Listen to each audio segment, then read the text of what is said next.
Évangile de Jésus-Christ selon saint Matthieu.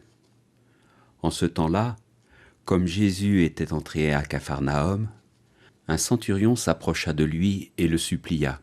« Seigneur, mon serviteur est couché à la maison, paralysé et il souffre terriblement. » Jésus lui dit, « Je vais aller moi-même le guérir. » Le centurion reprit, « Seigneur, je ne suis pas digne que tu entres sous mon toit, mais dis seulement une parole et mon serviteur sera guéri.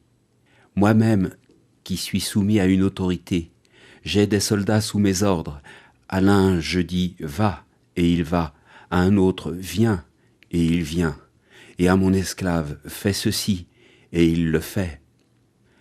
À ces mots, Jésus fut dans l'admiration et dit à ceux qui le suivaient, « Amen, je vous le déclare, chez personne en Israël je n'ai trouvé une telle foi.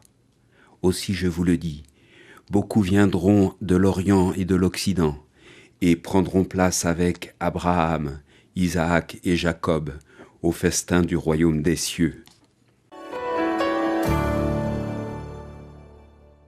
Il ne fait aucun doute que le centurion romain est un païen. C'est un adorateur des dieux du mont Olympe. Et sa demande à Jésus n'est pas surprenante. En effet, il y avait, en ce temps-là, de nombreux guérisseurs professionnels, des thaumaturges puissants, comme on en trouve d'ailleurs encore aujourd'hui. Pourtant, le Christ va faire l'éloge de la foi de ce païen. Il y a donc un élément important dans sa démarche. En effet, le centurion a une conscience très vive de la puissance du Christ. Une puissance qui surpasse de loin celle de tous les guérisseurs et faiseurs de prodiges. Sa connaissance de l'autorité divine le pousse à poser une parole surprenante et un acte de foi devant Jésus, alors que beaucoup ne voient toujours pas la réalité de sa divinité. « Seigneur, je ne suis pas digne que tu entres sous mon toit. » Alors qu'il exerce un grand pouvoir et occupe le pays en vainqueur, le centurion s'humilie. Il sait quel est son rang. En s'abaissant, il révèle la grandeur de sa foi. Il reconnaît le pouvoir universel du Christ qui dépasse toutes les hiérarchies humaines. Jésus fut dans l'admiration et dit à ceux qui le suivaient, « Amen, je vous le déclare, chez personne en Israël je n'ai trouvé une telle foi. » Bien sûr, cette parole n'a pas pour but de dénigrer la foi des compatriotes de Jésus. Cette évaluation tient simplement compte de ce qui a été reçu. Le centurion, avec sa culture païenne, reconnaît Dieu venu le visiter et comprend sa propre impureté, là où les pharisiens, avec tout leur savoir, ne reconnaissent ni ne comprennent. Cette parole signifie aussi que le salut pourra rejoindre toutes les nations. C'est là une promesse qui dépasse la simple guérison physique.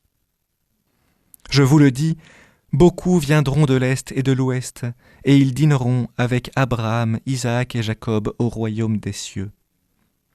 Le Christ promet au monde entier la guérison du péché par le baptême. Celle du serviteur du centurion en devient le signe visible.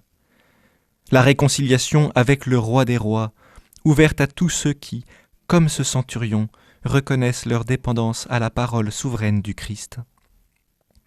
Nous sommes, en France, des anciens païens.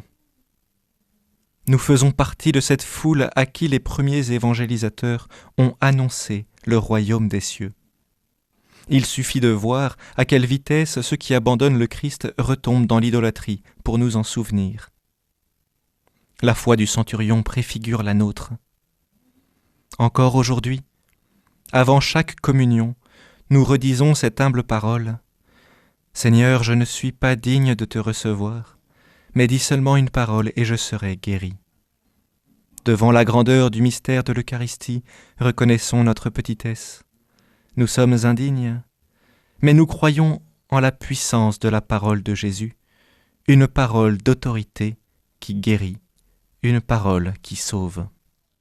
L'évangile du jour était commenté par le père Benoît de Vasselot, prêtre coopérateur au service des paroisses Sainte-Marie en Pays d'Ancenis et Saint-Benoît en Val-de-Loire.